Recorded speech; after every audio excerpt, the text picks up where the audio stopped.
नमस्कार विद्यार्थी मित्रांनो, इयत्ता 10वीच्या वर्गामध्ये आपले सर्वांचे स्वागत. आज एक आपण नवीन पाठ ज्याचं नाव आहे समास समासबद्दलचीच माहिती आपण आजच्या व्हिडिओमध्ये जाणून घेऊ. मागच्या वर्षी लॉकडाऊनच्या कालखंडामध्ये आपण समासाचे काही 9वीचे जे प्रकार होते ते प्रकार आपण यावर्षी परत पाहणार आहोत.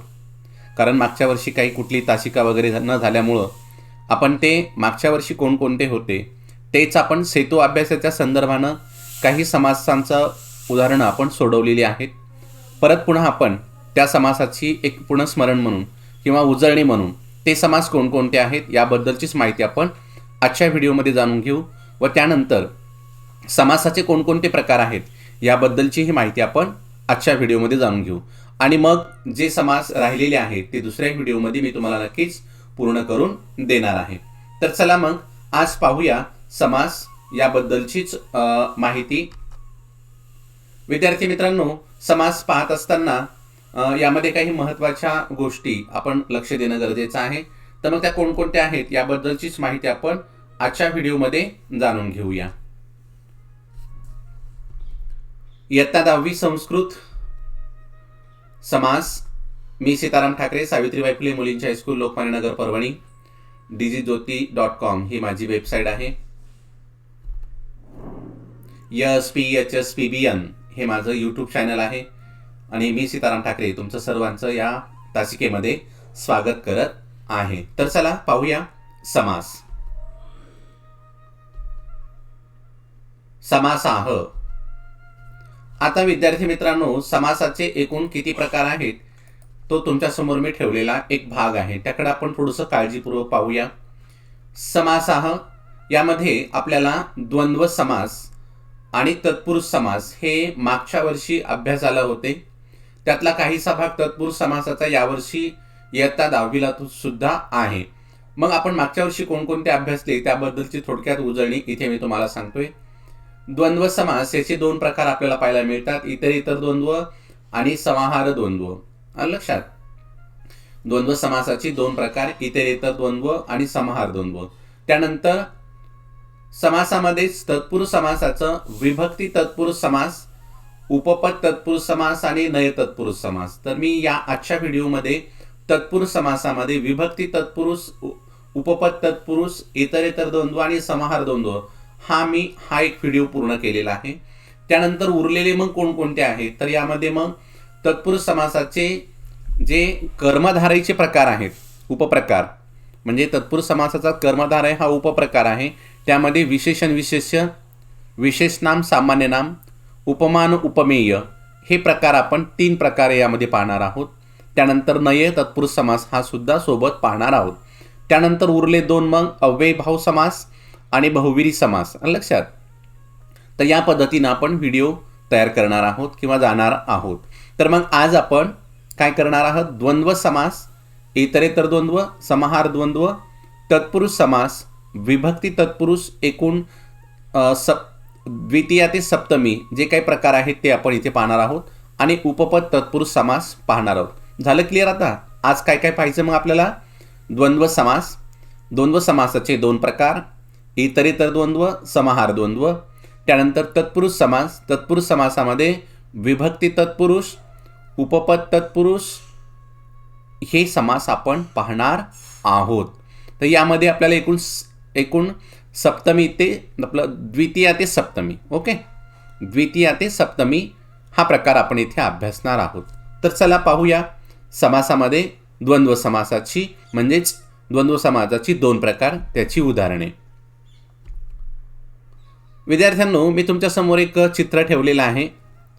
या चित्राला अनुसरून काही महत्त्वाचं संभाषण तुमच्यासाठी मी देत आहे, म्हणजे तुम्हाला लक्षात येतील की सामासिक शब्द म्हणजे नेमके काय. तर संवादम इमं पठत हा संवाद वाचा. शिक्षकः आदित्य यूयं सर्वे ह्य कुत्र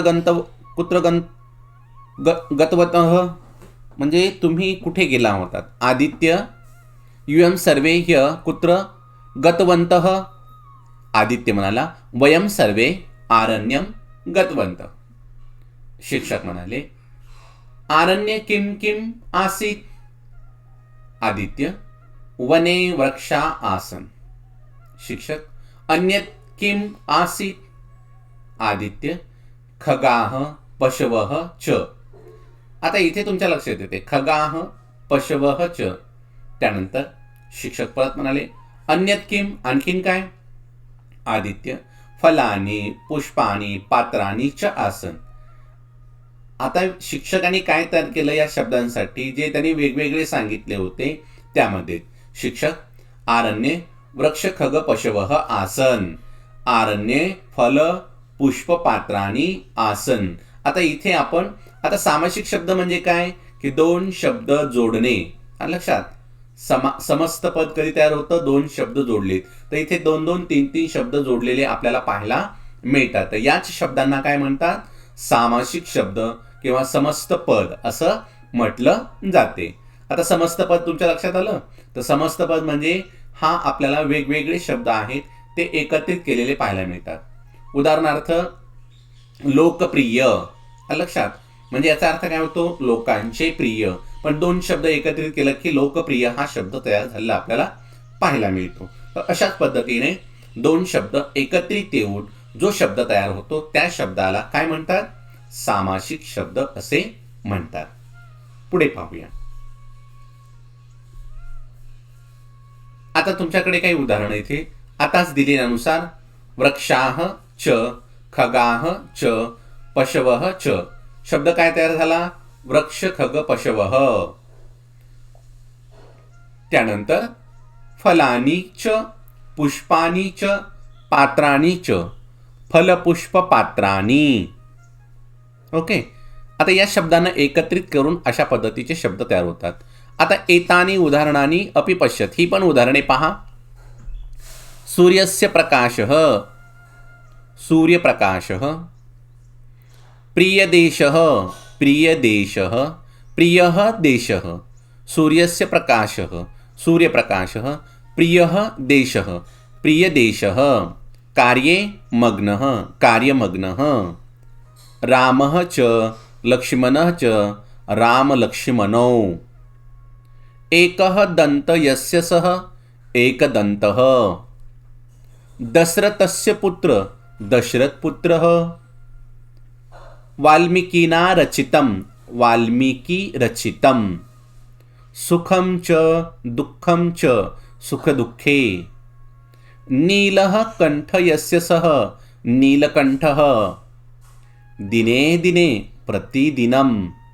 आता तुमच्या लक्षात आलं असेल की ही दोन दोन शब्दांची एकत्रित शब्द जी तयार झाली तर यालाच म्हणायचं समस्त पद. आणि हे जे दोन शब्द आहे त्याला म्हणायचं विग्रह. लक्षात या शब्दाचा विग्रह असा होतो आणि या विग्रहाचं सामासिक पद अशा पद्धतीने तयार होताना आपल्याला पाहायला मिळते. उदाहरणार्थ समजा दशरथस्य पुत्र दशरथाचा मुलगा दशरथचा पुत्र. लक्षात जसं मी इथे सांगितलं तुम्हाला लोकप्रिय तर प्रियः देशः प्रियदेशः. आलं लक्षात. या पद्धतीने शब्द तयार होत असताना आपल्याला पाहायला मिळत असतात. पुढे पाहूया. आता तुमच्या लक्षात आले शब्द सम्यक अस्यन्ते यत्र स समासः. सम्यक अस्यन्ते. त्यानंतर समासः भाषाया महत्त्वपूर्णं वैशिष्ट्यम. म्हणजे तुटक तुटक शब्द वाचण्यापेक्षा तो एकत्रित शब्द जर वाचला तर त्या शब्दाचं एक सौंदर्य वाढताना आपल्याला पाहायला मिळतं. म्हणजे एक चांगल्या पद्धतीचा शब्द तयार होताना आपल्याला पाहायला मिळतो आणि तो सहज सुद्धा म्हणता येतो. आलं लक्षात. म्हणजे योग्य उच्चार असा त्याचा अर्थ होतो. समासाः अर्थम अनुसरन्ति. समास हा काय करतो, अर्थाला अनुसरून असतो. संधी समयोः कृते पदद्वयमेव आवश्यकम किंतु तयोर्भेदः द्रष्टव्यम. ज्यावेळेस आपण याचा संधी करतो किंवा वेगळे करतो त्यावेळेस मात्र ते आपल्याला दोन वेगवेगळे शब्द पाहायला मिळत असतात. आलं लक्षात. आता मग संधी काय आणि समासः काय. उच्चारण प्रधानम म्हणजे संधी. इकडे काय आहे समासाचं, अर्थ प्रधानम. इथे उच्चाराला प्राधान्य आहे तर इकडे अर्थाला प्राधान्य आहे. त्यानंतर विभक्ती प्रत्ययानाम लोपः न भवती, इकडे शब्दांमध्ये विभक्ती प्रत्ययाचा लोप होत नाही, इकडे मात्र समासामध्ये विभक्ती प्रत्ययानां लोपः भवती, त्याचा लोप होतो. संधौ समासः न शक्य, संधीचा आणखीन संधी करणे शक्य नाही, पण सामासिक शब्दाची समासे संधी शक्य. आता उदाहरणार्थ इथे सूर्यस्य उदयः, सूर्याचा उदय, सूर्योदय. बघा आता सूर्याचा उदय आणि सूर्योदय शब्दांमध्ये इथे भाषा सौंदर्य आपल्याला वाढताना पाहायला मिळते. सूर्यस्य उदयः बरोबर सूर्य अधिक उदयः सूर्योदयः. लक्षात, तर या पद्धतीने आपल्याला पाहायला मिळतं. म्हणजे समासामध्ये पहिले पद आणि दुसरे पद आपल्याला पाहायला मिळते. सामासिक शब्दे पदद्वयम, सामासिक शब्दात दोन पदे असतात. पहिला असतो पूर्वपदम, दुसरा असतो उत्तरपदम. लक्षात, आता पूर्वपदम या सूर्यस्य उदयमध्ये आपण पहिले पद काय पाहूया, सूर्य, आणि उत्तरपद उदय. नीलकंठ या शब्दामध्ये नीलः कंठः, म्हणजे दोन शब्द एकत्रित येऊन सामासिक शब्द बनतो. त्याला समस्त पदाणी असं म्हणलेलं आहे. आणि त्या सामासिक पदांचा ज्यावेळेस आपण विग्रह करतो, वेगळे करतो, त्यावेळेस मात्र आपल्याला काय करावं लागतं, विभक्ती प्रत्यय घेऊन ते तयार करावे लागतात. म्हणजे विभक्ती प्रत्ययांचा लोप होत नाही, हे आपल्याला पाहायला मिळते. आता जसं उदाहरणार्थ इथे मी तुम्हाला सांगतो बघा. इथे बघा सूर्यस्य म्हणजे इथं षष्टीचा आपल्याला विभक्तीचा प्रत्यय इथे पाहायला मिळतो, परंतु इकडे मात्र पाहायला मिळत नाही. बरोबर आहे, आलं लक्षात आलं. म्हणून इथे काय दिलंय, विभक्ती प्रत्ययानाम लोप भवती, इकडे विभक्ती प्रत्यय निघून जातो. तर इथे विभक्ती प्रत्यय कायम राहत असताना आपल्याला पाहायला मिळत असतो. इतरेतर द्वंद्व. आता समासाचा आपण समास म्हणजे काय, संधी म्हणजे काय आणि त्याचे कोणकोणते प्रकार आहेत याबद्दलची माहिती घेतली. आता द्वंद्व समासातला पहिला प्रकार ज्याचं नाव आहे इतरेतर द्वंद्व. दोन शब्द, दोन चित्र तुमच्या समोर एकत्रित आपल्याला पाहायला मिळतात. बरोबर आहे, हे दोन चित्र आपल्याला इथं पाहायला मिळतात. काय म्हणत असतील बरं याला, चंद्र सूर्यो, चंद्र आणि सूर्य, चंद्रः च सूर्यः च, हे दोन शब्द एकत्रित, अशा दोन याचाच काय होतो इतरेतर. हा आणि हा, चंद्र आणि सूर्य असं ज्यावेळेस आपण म्हणतो त्यावेळेस चंद्रः च सूर्यः च. काय बघा बरं, मुलं आणि मुली, बरोबर आहे. बालक बालिका, बालकाः च बालिकाः च, मुलं मुली.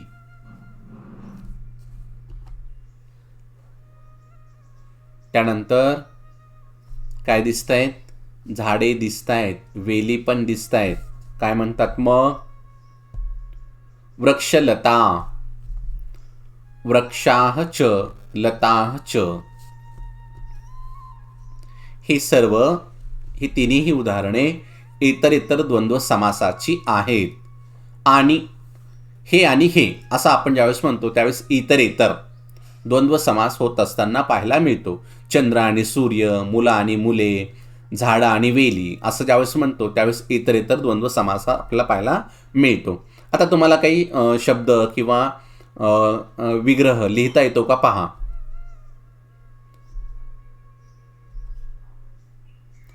किंवा याची माहिती आपण घेऊया.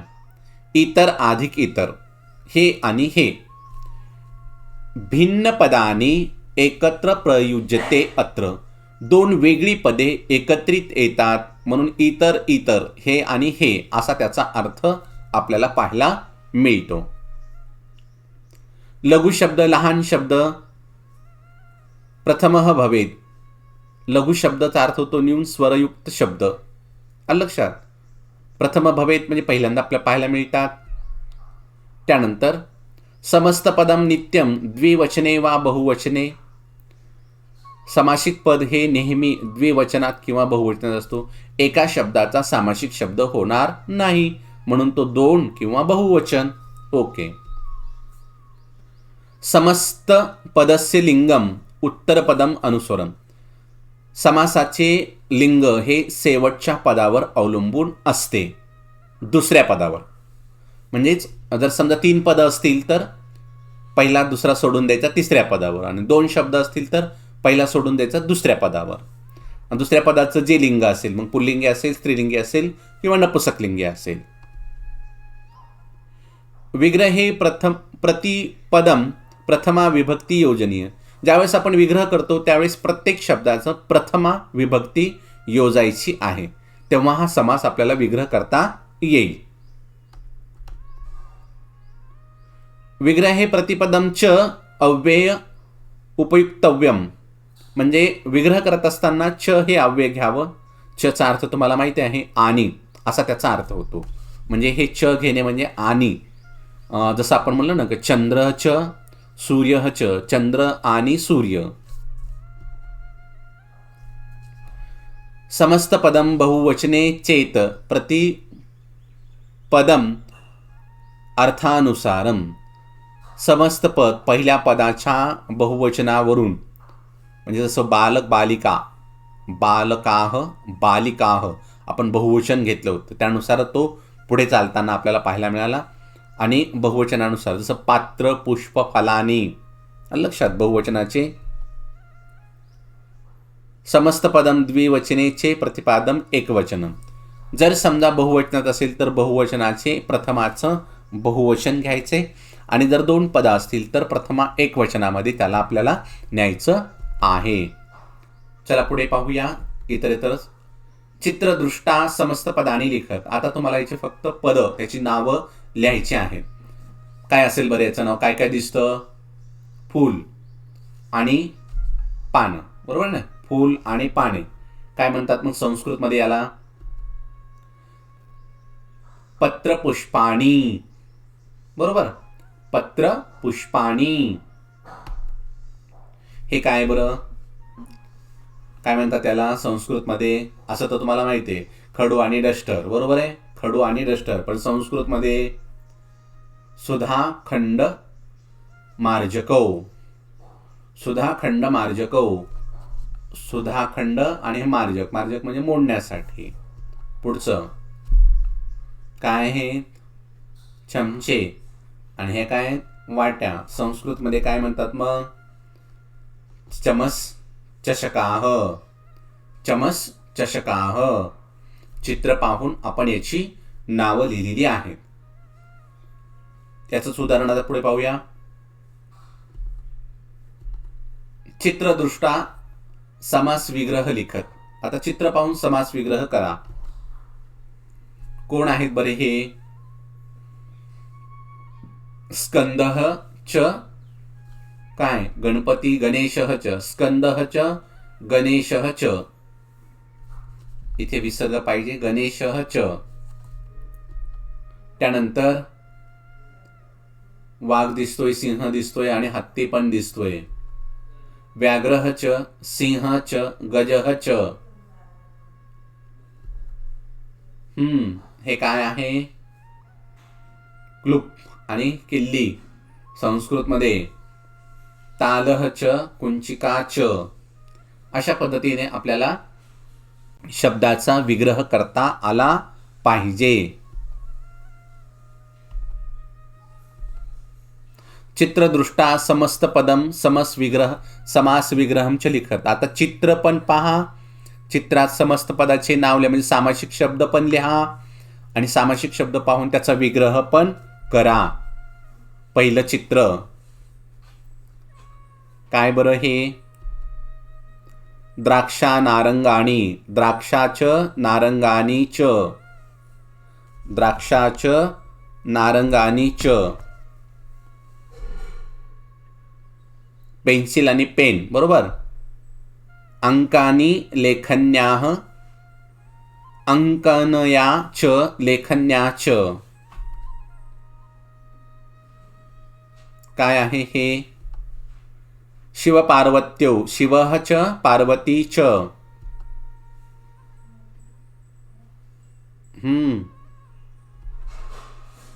चटका पिपलिके, चटका च पिपलिका च.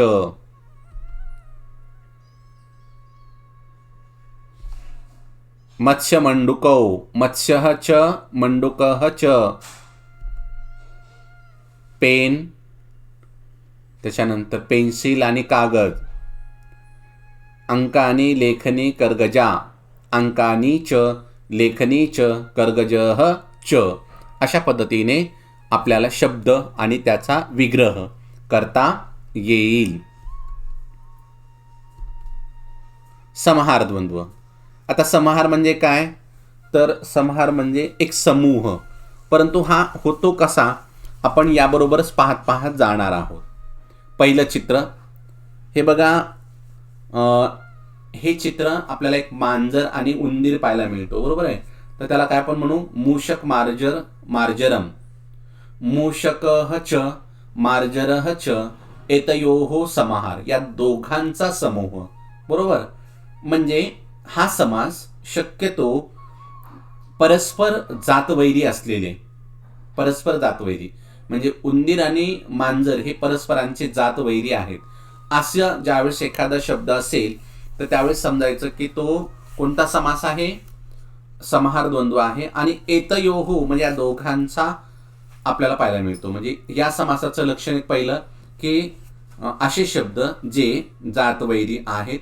त्यानंतर पुढचा शब्द पाहूया, हात आणि पाय, हस्तपादम, हस्तौच पादौच एतेषाम. आता बघा इथे 2 होतं म्हणून एतयोः वापरलेला आहे, इथे 4 आहेत म्हणून बहुवचन एतेषाम समाहारः वापरले आहे. हा समास शरीराच्या अवयवांचे जे भाग आहेत त्यावर पण आधारलेला आहे, जसं नाक कान, बरोबर आहे ना, हात पाय असे ज्यावेळेस आपण वापरतो. त्याच्यानंतर दातनखे असे शब्द असतात, ते इथे वापरताना आपल्याला पाहायला मिळतात. त्यानंतर एकाच समूहातील किंवा सूक्ष्मजीव असलेले युकलिक्षम, युकाच लिक्षाच एतासाम. आता इथं एतासाम का घेतला, इथं एतेषाम का घेतला, हे तुमच्या लक्षात आलं असेल. हा पुल्लिंगी आहे, हा स्त्रीलिंगी. उवा आणि लिखा, उवा आणि लिखा असा त्याचा अर्थ होतो, म्हणून एतासाम यांचा समूह.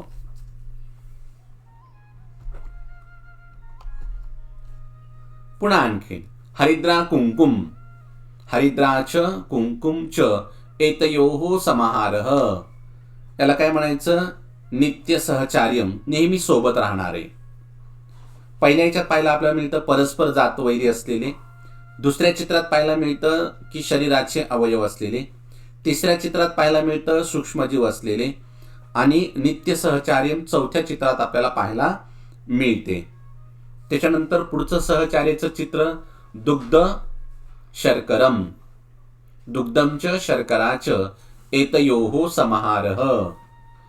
आणि पुन्हा आणखीन हे दोन्ही आत्ताच येऊन गेलेत, कालच संपलं यांचं. काय आहे, तिलगुडम, तिलाच गुडहच एतेषाम समाहारः. कारण खूप आहे, तीळ खूप आहेत, गुळ खूप आहे, म्हणून एतेषाम, पण नित्य सहचार्य असलेले म्हणजेच जे परस्पर वैरी असलेले शरीराचे अवयव आणि नित्य सोबत राहणारे अशा शब्द एकत्रित येतात, त्यावेळेस समाहार द्वंद्व समास तयार होतो. हेच याचं वैशिष्ट्य आपल्याला पाहायला मिळते. आता पुढचा समास विभक्ती तत्पुरुष समास. विभक्ती तत्पुरुष समास पाहत असताना थोडक्यात अगोदर आपण माहिती घेऊया. विभक्ती तत्पुरुष समास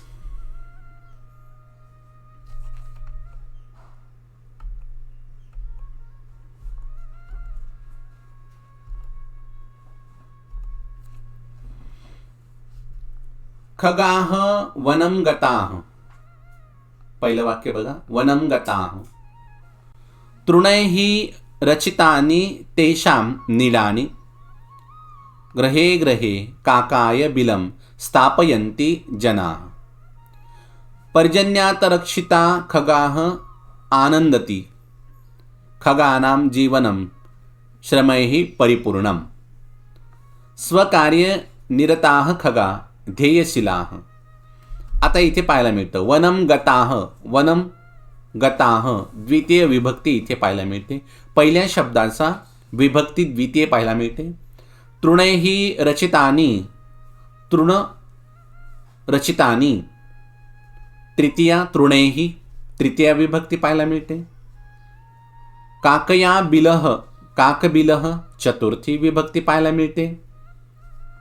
पर्जन्यात रक्षिताः, पर्जन्यात पंचमी पाहायला मिळते, पंचमीचा शब्द पाहायला मिळतो. खगानाम जीवनम, खगानाम जीवनम षष्टीचा शब्द पाहायला मिळतो. स्वकार्य निरता, स्वकार्य सप्तमीचा शब्द पाहायला मिळतो. आपण यातले वनम, तृणैहि, काकय, पर्जन्यात, खगानाम, स्वकार्ये अत्र प्रथम पदम द्वितीय पदम कैचित विभक्त्या संयुज्यते. अतः एष समासः, हाच समास काय आहे. मग विभक्ती तत्पुरुष समासाची ही उदाहरणं आपल्याला पाहायला मिळत असतात. म्हणजे ज्या शब्दाची जी विभक्ती तो त्या शब्द. पण हा ओळखायचा कसा किंवा त्याची लक्षणं काय, तर प्रत्येकाची वेगवेगळी लक्षणं आपल्याला पाहायला मिळतात, वेगवेगळे प्रकार किंवा वेगवेगळे वैशिष्ट्ये त्याची पाहायला मिळतात. मग ती कोणकोणती वैशिष्ट्ये आहेत. द्वितीय तत्पुरुष समासाची, तृतीय तत्पुरुष समासाची, चतुर्थीची, पंचमीची, षष्टीची वा सप्तमीची, हे आपण इथे पुढे पाहणार आहोत. विभक्ती तत्पुरुष समास पहिले पाहू कशाला म्हणतात. तर समासातील दोन पदामधील संबंध प्रथमा विभक्ती खेरीज अन्य विभक्तींनी दाखवलेला असतो, प्रथम विभक्ती सोडून. अशा समासांना विभक्ती तत्पुरुष समास असे म्हणतात. या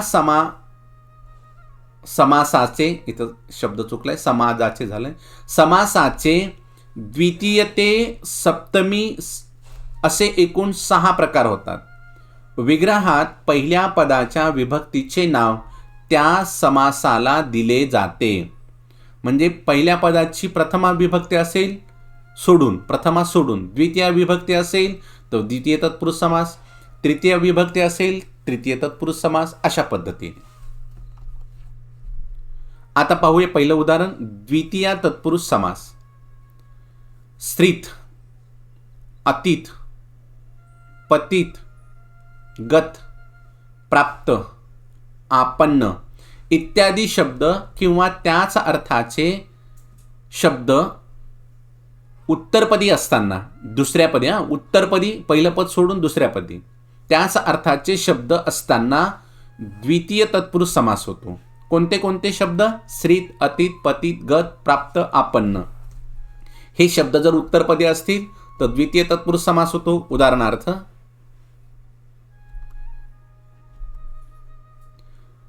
भूमिपतित, भूमिम पतित आला पतित शब्द उत्तरपदी. त्यानंतर आत्मगतम, गत शब्द आलाय. आत्मम, आत्मानम गतम. दुःखापन्न, दुःखम आपन्न. सुखप्राप्त, सुखम प्राप्त. सुखप्राप्तः, सुखम प्राप्तः. वृक्षाश्रित, वृक्षम आश्रित. बघा उदाहरणार्थ इथे तुम्हाला मी चित्र दिले. झाडाला लटकलेला कोण, माकड, आश्रित. वृक्षाला असलेला, धरून असलेला किंवा त्याला राहिलेला सोबत. तर असे शब्द उत्तरपदी असताना कोणता समास होतो. द्वितीय तत्पुरुष समास होतो. आणि ही सर्व द्वितीय तत्पुरुष समासाची उदाहरणं आहेत. चित्र पाहूनच तुम्ही ओळखला असेल. विभक्ती तत्पुरुष समासातला पुढचा प्रकार ज्याचं नाव आहे तृतीय तत्पुरुष समास. पूर्व, सदृश्य, तुल्य, सम, समान, हीन, युक्त, रहित इत्यादी शब्द उत्तरपदी असताना तृतीय तत्पुरुष समास होतो.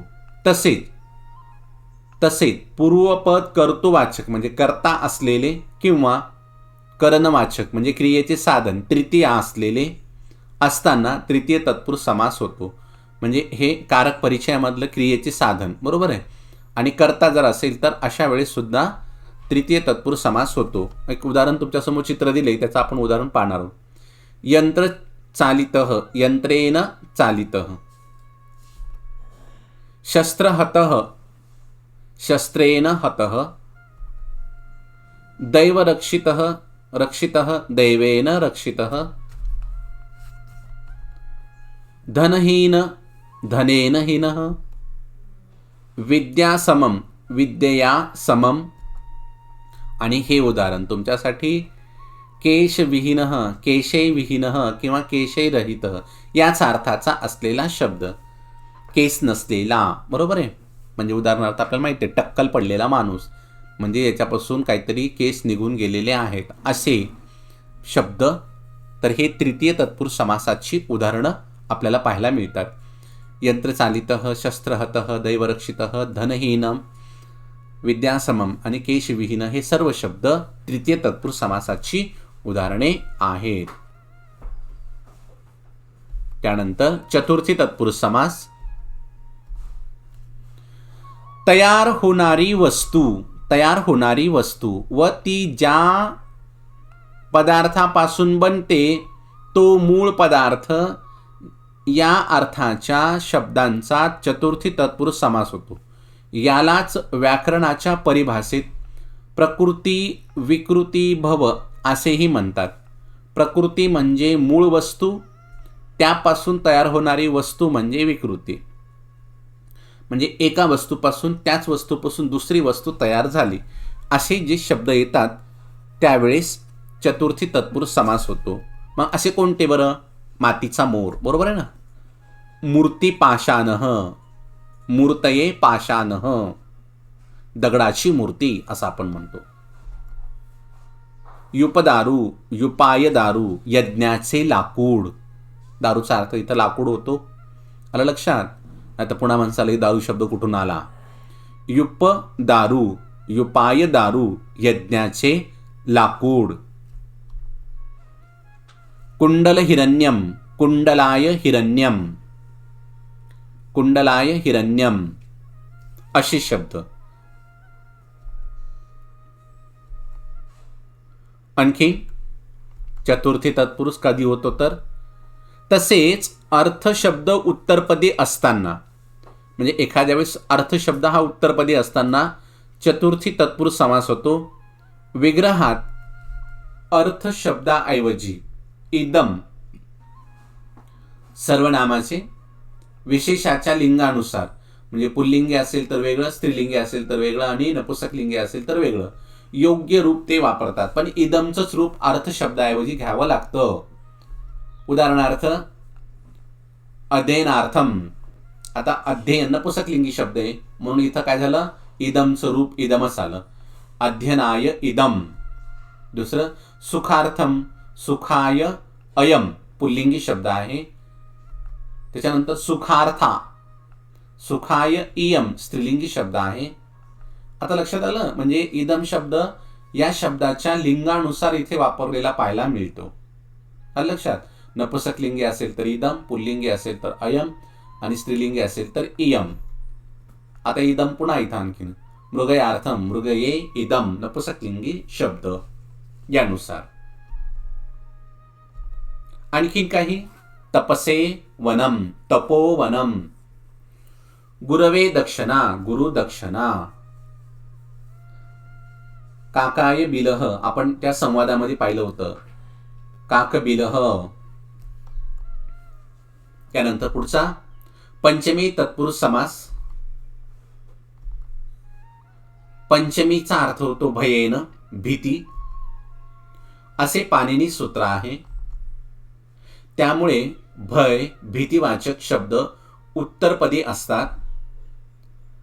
उत्तरपदी मुक्त, भीत, हस्त, पतित, रक्षित हे शब्द असताना पंचमी तत्पुरुष समास होतो.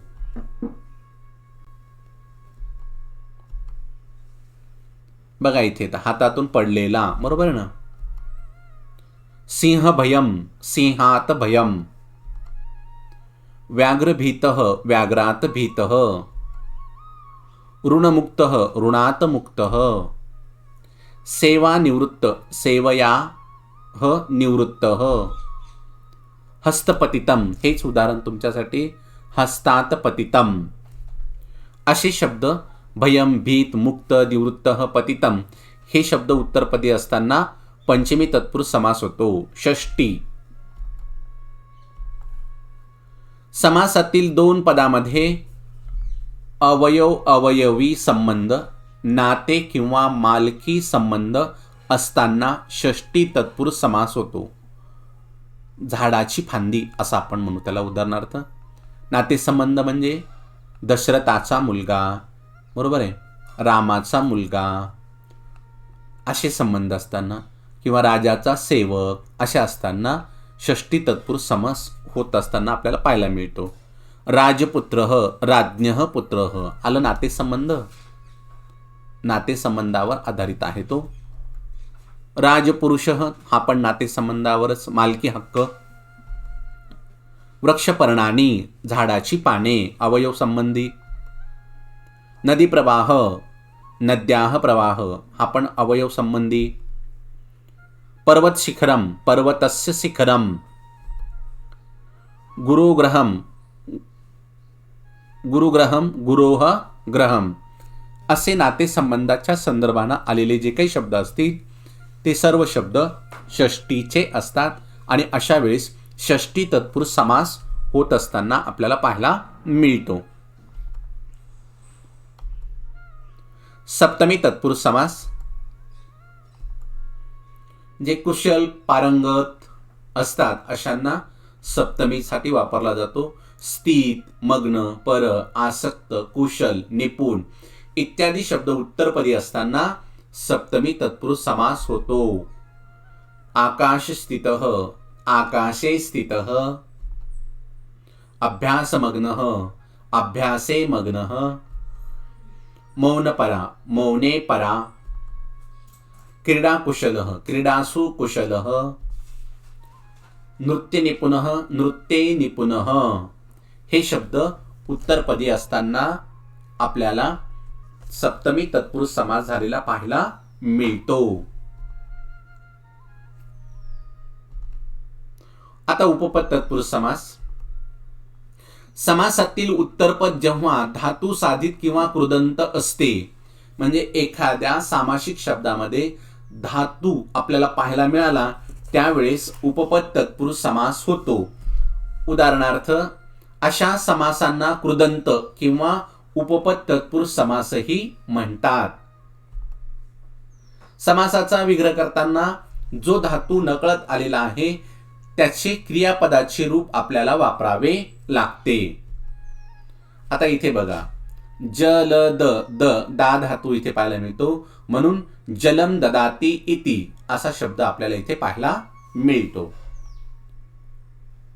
पाद, प, पा. पादेही पिबती इति, पाच पिबती रूप तयार पाहायला मिळालं. दाचं ददाती रूप पाहायला मिळालं. पर्वते तिष्ठती इति, स्थ, स्था धातू. पर्वतस्य, पर्वत, पर्वतस्, पर्वस्थ, पर्वते तिष्ठती इति म्हणजे स्था धातू, तिष्ठ धातूचे रूप इथे पाहायला मिळते. कुंभकरः, क्रू धातू पाहायला मिळतो. कुंभम करोती इति उपपद तत्पुरुषाची ही उदाहरणं आपल्याला पाहायला मिळतात. उपपद तत्पुरुष आता बघू आपण. उपपद तत्पुरुष उत्तरपदे धातो अंश दृश्यते, नकळत आपल्याला तो पाहायला मिळाला होता. द, प आणि स्त त्याची आपण रूपे वापरली. विग्रहे तस्य धातू लट लकारस्य प्रथम पुरुषस्य योग्य वचनम योजनीय. विग्रह करताना लट लकारचे प्रथम पुरुषाचे योग्य रूप तिथे योजावे लागते. यथा ज्ञ धातू इथं आलेला आहे बघा. शास्त्रज्ञ, शास्त्रम जाणाती इति.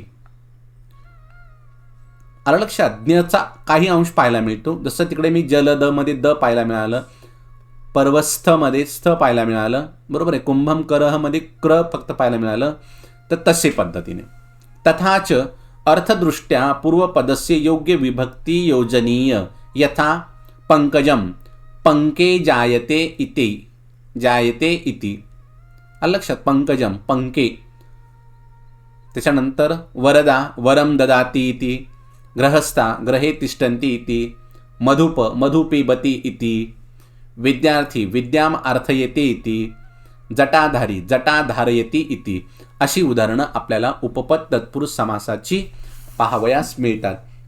विद्यार्थी मित्रांनो, जी आपण पाहिलेली आहेत, आलं लक्षात, जी आपण पाहिलेली आहेत ती सर्व काही उदाहरणे आपल्याला इथे पाहायला मिळतात. आलं लक्षात. म्हणून आपण याकडे लक्ष देऊया आणि ही उदाहरणं आपण काळजीपूर्वक पाहूयात. ओके. पुढे सर्वांचं व्हिडिओ पाहिल्याबद्दल मी आभार व्यक्त करतो आणि व्हिडिओ आवडला तर नक्कीच शेअर करा, कमेंट करा आणि लाईकसुद्धा करा. विद्यार्थी मित्रांनो, तुम्ही आता पूर्ण व्हिडिओ पाहिलेला आहे. काही शंका असतील तर नक्कीच मला त्या माझ्या यूट्यूब चॅनलच्या कमेंट बॉक्समध्ये टाका. जो भाग समजला नाही तो भाग मी पुन्हा समजवण्याचा तुम्हाला प्रयत्न करेल. आपण पुन्हा एकदा परत भेटू नेक्स्ट व्हिडिओमध्ये. समासाचा जो दुसरा भाग आहे त्यामध्ये. तोपर्यंत नमस्कार.